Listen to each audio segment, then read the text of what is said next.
ফুচকা চাইতে লজ্জা পাওয়া মামুনি। দিদি 10 টাকার হয়ে গেছে। কাকু তুমি 10 টাকার কটা দিলে? 4টে।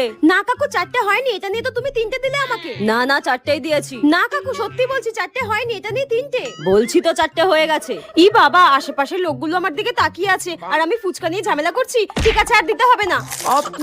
খুব বাজে ফুচকা কাকুটা, আর কোনোদিনও আসবো না। তাই আর ঝগড়া করে ফুচকা খাওয়া মামুনি। দিদি 10 টাকার হয়ে গেছে, আর দেবো? 10 টাকার হয়ে গেছে? তুমি তো 10 টাকার 5টা দাও, এটা নিয়ে তো 4টে হলো। 5টা হয়ে গেছে। হ্যাঁ তুমি আমাকে 5টা দিয়েছো, তুমি না মনে হয় অঙ্কে কাঁচা রয়েছো জানো তো। এটা নিয়ে তুমি আমাকে 4টে দিয়েছো, 5টা তুমি দাওনি আমাকে। দিয়েছি। আরে কাকু আমি কেন মিথ্যা কথা বলতে যাবো, আমি সত্যি কথা বলছি। এটা নিয়ে তুমি আমাকে 4টে দিয়েছো, 5টা দাওনি। আর তুমি কি বলতে চাইছো আমি অঙ্কে কাঁচা? আমি না মাধ্যমিকে অঙ্কেতে 15 পেয়েছিলাম, আর তুমি বলছো আমি গুনতে ভুল করেছি। তুমি বেশি কথা না বলে কিন্তু আমাকে আরেকটা ফুচকা দাও, নইলে কিন্তু তোমার দোকানের সামনে আমি চিৎকার করবো, বলে দিলাম।